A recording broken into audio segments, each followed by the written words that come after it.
Louvado seja o Senhor, meu Senhor, os poderosos profetas do Senhor. Amém, povo abençoado. Que tempo tão poderoso. Eu estou tão grato que eu posso vir e contribuir para esta poderosa discussão que está acontecendo depois da mensagem de hoje.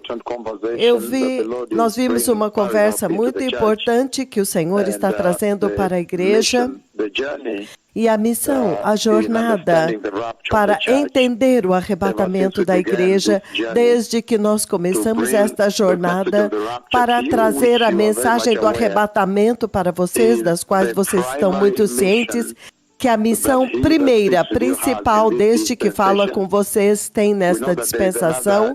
Nós sabemos que há uma outra dispensação que está vindo, muito brutal, muito violenta, e eu diria que é a mais severa dispensação, até mesmo a graça que estará disponível naquele tempo, depois desta dispensação, é muito severa. Eu posso caracterizar como uma graça severa. Então, este é um tempo muito espantoso, quando o Senhor Todo-Poderoso está falando desde o céu, por vós, comigo, que o próprio Messias, falando comigo depois da mensagem do arrebatamento e vindo para confirmar que tudo que eu disse para vocês a respeito do arrebatamento da igreja é absolutamente verdade. E também que é verdade que ele prometeu glória. Se você olhar na Bíblia, no livro do Gênesis até Apocalipse, você vai descobrir que está cheio de promessas. O Deus Todo-Poderoso, desde a queda no jardim, o que eu chamo o templo do jardim, porque era um tipo de adoração, aquela adoração que caiu lá. Então, desde aquela queda até o paraíso restaurado no livro do Apocalipse, você vê que toda a Bíblia está cheia de promessas. O Senhor Todo-Poderoso agora está prometendo para a humanidade que, se você andar fielmente comigo, se você tornar-se justo diante dos meus olhos e fiel e santo, então eu vou te dar o seguinte. Então, toda a Bíblia está cheia de promessas.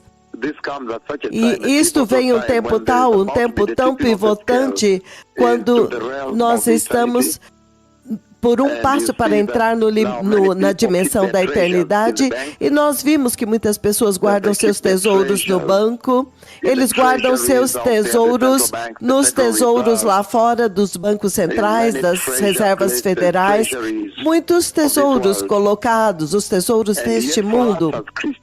Entretanto, para nós como cristãos, o Senhor está dizendo muito claramente que os nossos tesouros estão na Bíblia. Então, a Bíblia agora, enquanto lidamos com este tesouro de participar da natureza divina, essencialmente a glorificação da igreja, você vê que o Senhor agora está guiando a igreja e dizendo, veja para você o seu tesouro. Elas estão embancadas, elas estão depositadas na Bíblia, na palavra. É para lá que ele está dirigindo a igreja, para esses tesouros ocultos, eu disse.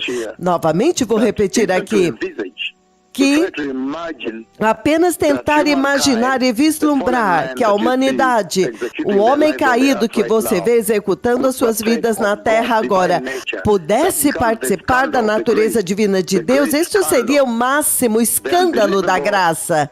Seria um escândalo. Seria a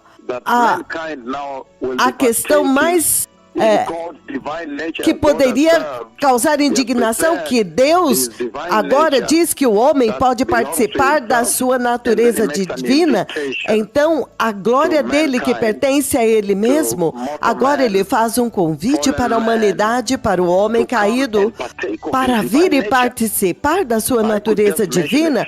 Eu podia apenas mencionar alguns a respeito da natureza divina de Deus e você ficaria chocado.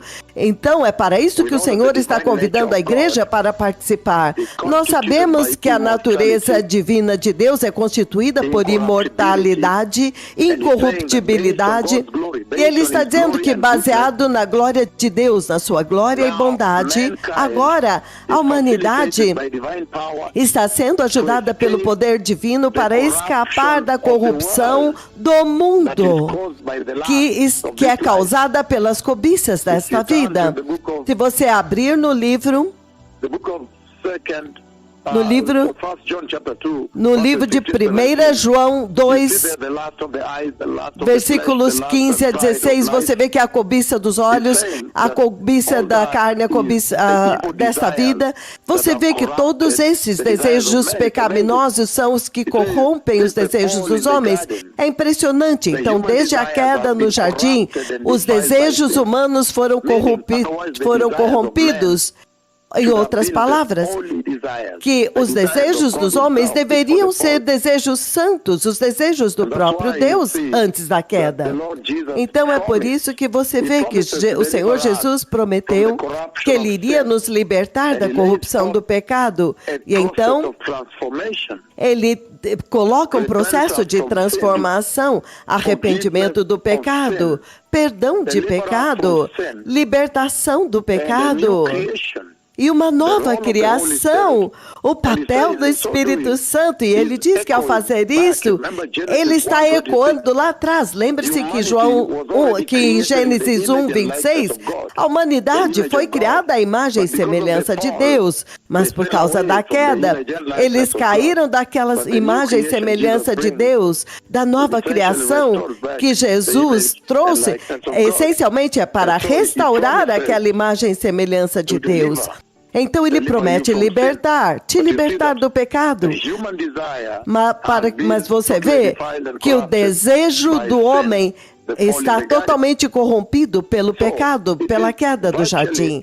Então, é virtualmente inacreditável, impensável, inimaginável que a natureza divina, a natureza humana, como você vê agora ela, pode ser totalmente transformada a ponto de participar da natureza divina de Deus. No livro de Tiago, em Gálatas, Marcos, Filipenses, Colossenses, você pode começar agora com Gálatas, capítulo 5, eu vou ler do 16 em diante.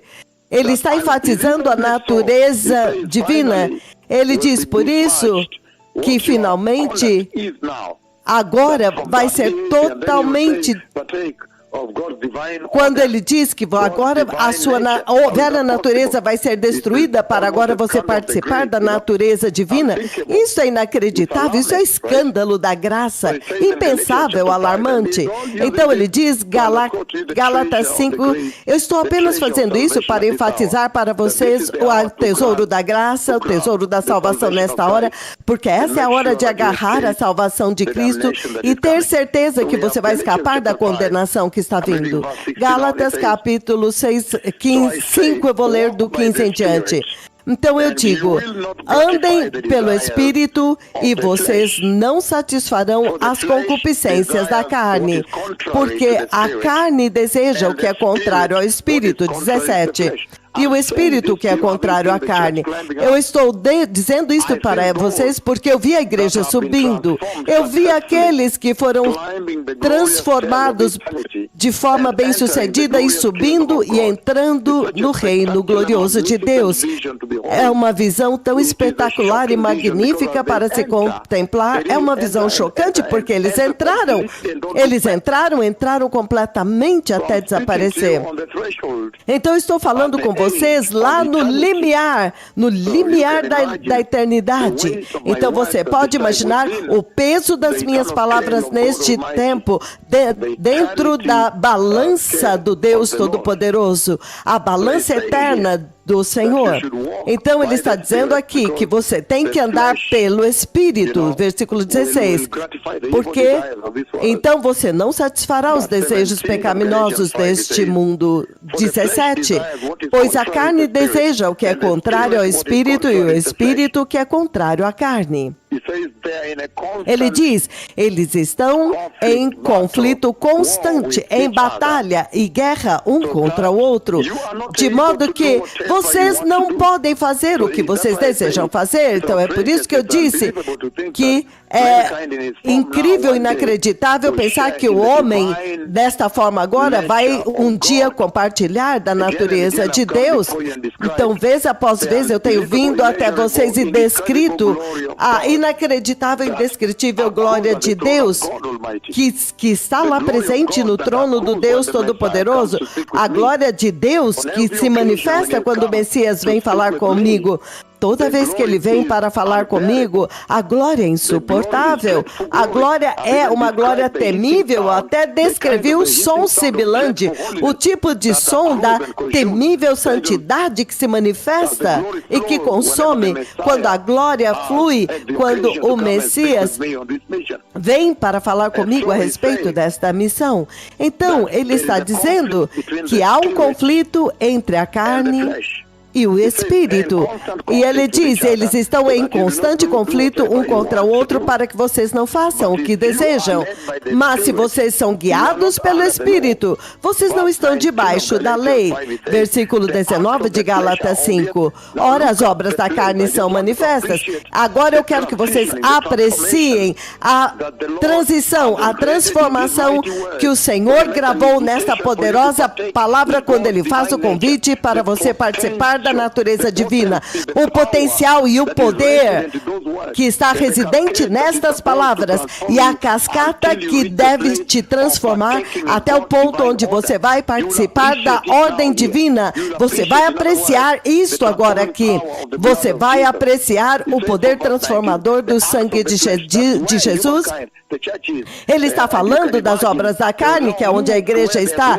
Agora você imagina mudar disso para onde você é glorificado e participa da natureza divina que diz respeito a vocês. Ele diz, as obras da carne são óbvias: imoralidade sexual, impureza, libertinagem, idolatria, feitiçaria, ódio, discórdia, ciúmes, ira, ataques de ira, egoísmo, dissensões, facções e inveja, embriaguez, orgias, até mesmo orgias sexuais e coisas semelhantes. Então vocês podem imaginar por si mesmos de onde ele está intencionando mudar a igreja, até que a igreja participe da natureza divina de Deus. Então ele diz que essa participação na natureza divina de Deus não significa divinização. Você não vai se tornar Deus, Deus vai continuar sendo Deus, mas ainda assim é impensável, é inimaginável que a partir de tudo isto alguém poderia se mover para a perfeição moral que define a ordem moral de Deus, a natureza de Deus, a excelência, a onipotência, onisciência. Tudo isso, todos estes princípios, poder sobrenatural, como nós veremos em um momento quando eu definir para vocês a natureza divina de Deus, a ordem divina de Deus. Mas somente imaginar que a humanidade vai sair da imoralidade sexual, que está em imoralidade sexual e pureza. E ele está falando, nós estamos falando de um Deus separado que não tem nada a ver com estes pecados. Ele é totalmente separado disso. Como ele poderia admitir o homem caído para dentro da sua ordem divina, para a sua natureza divina? Você sabe que a divindade de Deus não pode ser compartilhada. Então, agora ele faz um convite para convidar vocês para sentar com ele nesta mesa e compartilhar da natureza divina dele. Isto é uma questão inacreditável. Quem poderia rejeitar isso? Por isso, este é o momento para correr e agarrar a salvação.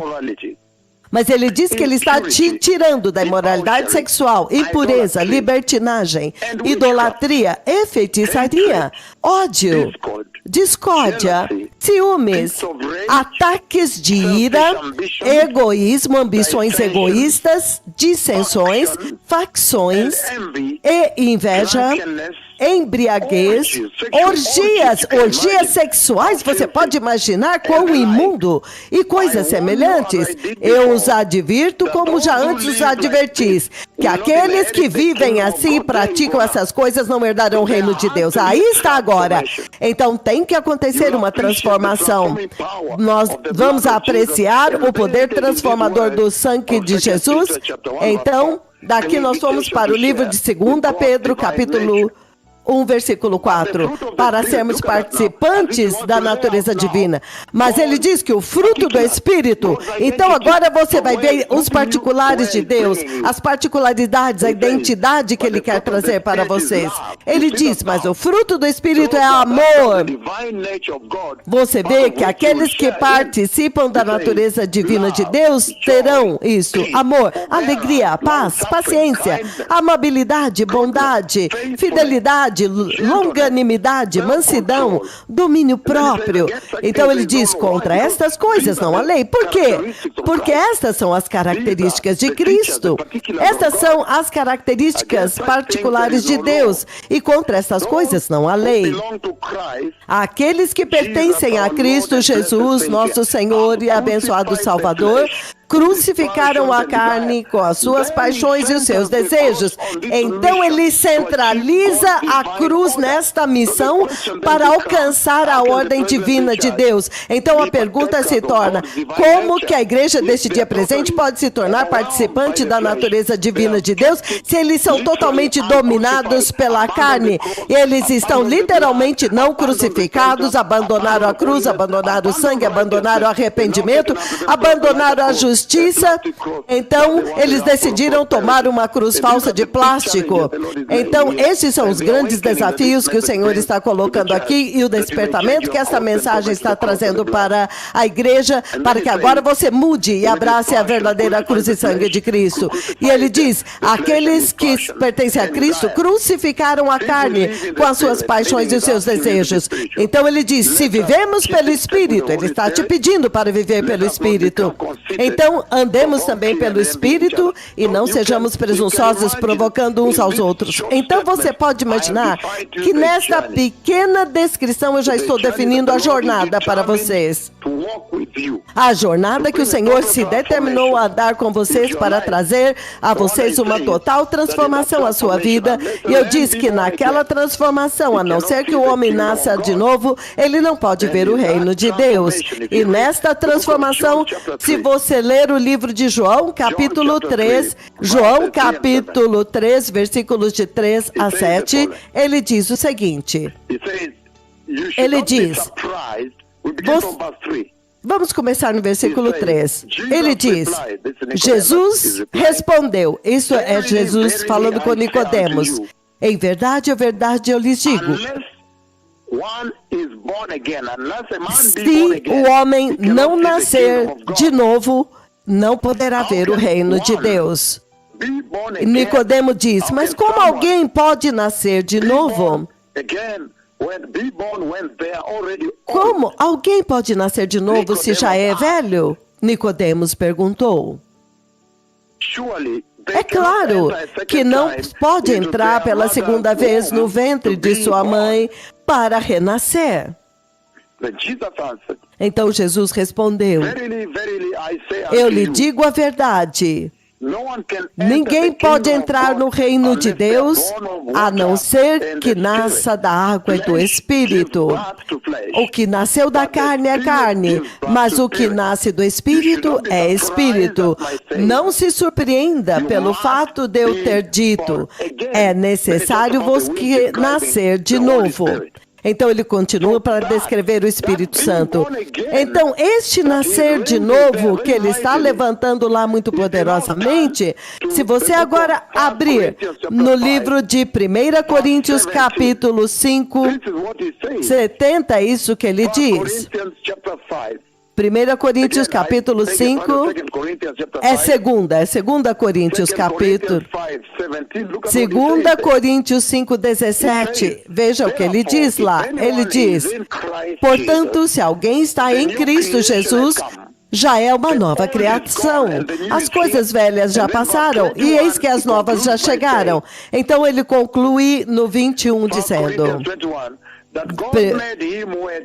primeiro 21, Deus, aquele que não tinha pecado, Deus o fez nosso pecado, para que nele nos tornássemos justiça de Deus. Esta é a transformação da qual ele está falando, que você tem que se mover totalmente, onde antes havia orgias, feitiçaria, rebelião, desobediência, injustiça, impiedade, tudo isso que ele descreveu, caracterizando a natureza divina.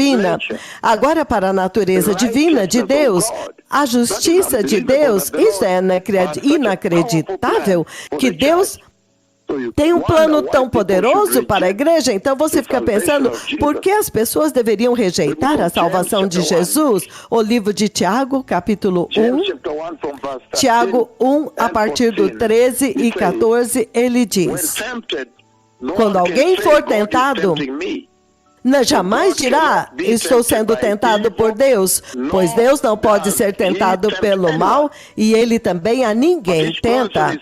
Mas cada pessoa é tentada pela sua própria, quando ele é arrastado pela sua própria cobiça e é seduzido por ela. Então, no versículo 13, ele apresenta a natureza de Deus. Quando você está na natureza divina de Deus, você jamais pode ser tentado. É uma vida santa. É uma vida de pureza. Então, movendo a humanidade de onde ele está hoje para aquele nível de pureza, isso é muito poderoso, povo abençoado. Se você olhar o livro de Marcos 7, 20 e 21, ele diz o seguinte, e ele continuou, o que sai do homem é o que o torna impuro, pois é do interior do coração dos homens que vêm os maus pensamentos. Novamente, ele está descrevendo a natureza divina. Nós tivemos a primeira narrativa, agora a segunda narrativa, ele diz, imoralidade sexual, roubos, homicídios, adultérios, cobiças, maldades, engano, devassidão, que é uma forma é a pior forma de imoralidade, onde alguém se despe e anda nua. Então, isso é esse tipo de lascívia. É alguém simplesmente se despe e pula em cima de uma mesa. É esse tipo de comportamento. Você imagina de onde Deus está removendo o homem? Ele está dizendo imoralidade sexual, roubos, assassinatos, homicídios, adultérios, cobiças, maldades, engano, lascívia, inveja, calúnia, arrogância e insensatez. Todos estes males vêm de dentro do homem e corrompem o homem. Então você pode imaginar que Deus, que é separado de tudo isso, Ele quer compartilhar a sua natureza com pessoas que têm esse tipo de pecado. A graça de Deus deve ser inimaginável, impensável, povo abençoado. E o Deus que quer compartilhar isso com vocês é o Deus Altíssimo. Em Colossenses 2:9, ele diz o seguinte, no livro de Colossenses, capítulo 2, versículo 9, enquanto eu começo a encerrar e fechar, Colossenses, capítulo 2, versículo 9, ele diz, pois em Cristo habita corporalmente toda a plenitude da divindade, em forma corpórea, e também em Cristo, vocês... Ele é a cabeça de todo o poder e autoridade dele, vocês receberam a plenitude. Então você pode imaginar quando ele decide vir e libertar vocês e fazer de vocês a imagem e semelhança dele, atrair vocês para perto da natureza divina de Deus, mas veja de onde ele está tirando vocês. Deus deve amar o homem tanto, até mesmo para ele pensar de compartilhar com vocês a natureza divina dele, aí a natureza divina de Deus é o contrário do que nós vimos que é a natureza divina, que é totalmente aberta e suja. A natureza divina de Deus é santa e justa. No livro de 1 Pedro, a natureza divina de Deus é santa e justa. 1 Pedro, capítulo 1, ele diz o seguinte, 1 Pedro 1, 13 até o 16, ele diz, portanto, estejam com a mente preparada, prontos para a ação, sejam sóbrios e coloquem toda a esperança na graça que lhes está sendo dada quando Jesus Cristo for revelado. Esta é uma escritura do arrebatamento da igreja. Nesta igreja também está inserido como você deve se preparar. Ele diz a mente alerta, totalmente sóbrios e colocando toda a sua esperança na graça, na salvação que lhe será dada quando Jesus Cristo, o Messias, aparecer, a revelação de Jesus Cristo naquele dia. Então, aqui, enquanto ele está definindo a santidade de Deus, esta é a escritura que descreve o arrebatamento de Deus, mas agora aparece a generosidade de Deus a ponto de te compartilhar como você deve se preparar e falando da esperança que vai ser trazida para vocês. No versículo 14 ele diz, como filhos obedientes, não se deixem amoldar pelos desejos malignos de outrora quando viviam na ignorância. Ele está dizendo, veja, somente os ignorantes do evangelho e da graça podem viver daquela forma que está descrita lá em cima da natureza divina. Então, hoje há uma contradição, porque há pessoas na igreja que ainda estão vivendo em imoralidade sexual, em lascívia, nudez, orgias, dissensões, todas estas coisas que foram descritas da natureza divina estão na igreja. Aqui, ele exonera a graça de Deus, o evangelho de Jesus, o evangelho do arrependimento. Ele diz, nunca, jamais. Ele diz, somente aqueles que são ignorantes. Como você pode viver com os desejos malignos que você tinha quando você vivia na ignorância? Agora que você sabe da graça salvadora de Jesus, não tem como você continuar vivendo e fazer o que a igreja de hoje está fazendo. Então ele continua dizendo no 15, mas assim como é santo aquele que os chamou, sejam santos vocês também em tudo que fizerem, pois está escrito, sejam santos porque eu sou santo. Então a natureza divina de Deus é santa e justa, total santidade e justiça. A natureza divina de Deus é a soberania de Deus. Deus é soberano. A natureza divina de Deus é a perfeição de Deus. Deus é perfeito. Ele é totalmente perfeito. Em Colossenses capítulo 3. Colossenses capítulo 3. O livro de Colossenses, capítulo 3, versículo 14. Ele diz o seguinte. Ele diz, o livro de Colossenses, capítulo 3, versículo 14. Acima de todas estas virtudes, revistam-se do amor, que é o elo perfeito, em perfeita unidade. Deus é perfeito e então ele exige perfeição da parte de vocês. Em outras palavras, ele está dizendo que a natureza divina de Deus, da qual vocês estão sendo participantes, convidados a participar, é excelência moral. Ele está dizendo perfeição moral. Ele está dizendo imortalidade, incorruptibilidade, bondade,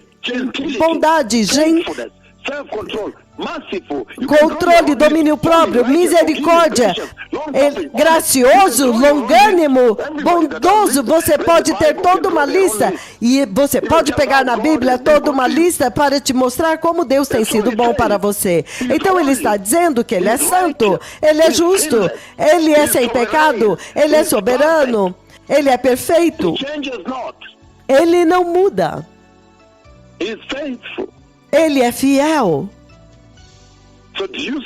Então vocês veem que maravilhosa disposição de amor que Deus avançou para nós, a igreja, fazendo, eu nem sei, é um convite afrontoso para um homem que está em imoralidade sexual, orgia sexual, abortos, adultérios, mentiras, enganos e tudo isso. E agora ele está convidando-os para compartilhar na sua exclusiva natureza, que é exclusiva somente de Deus, a natureza divina de Deus.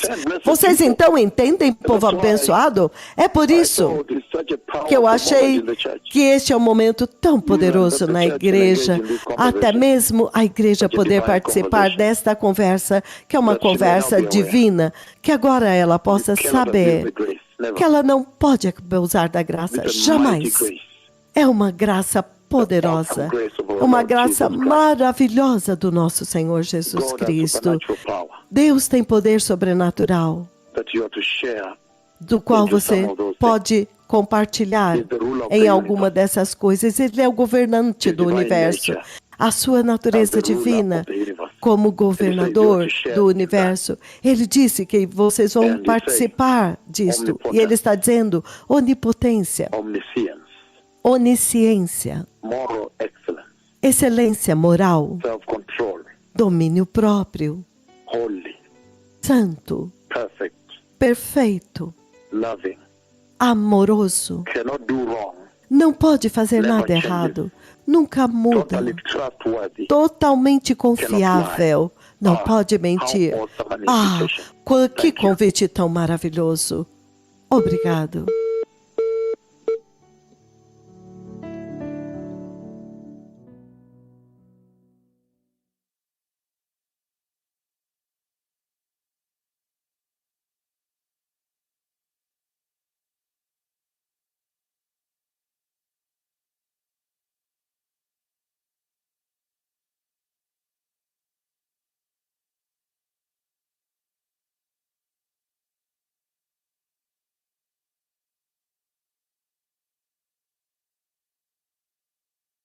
Obrigado, mais temíveis profetas do Senhor, Jeová Yahweh. Obrigado por vir e preparar a igreja para a vinda do Messias. Muito obrigado, meu Senhor.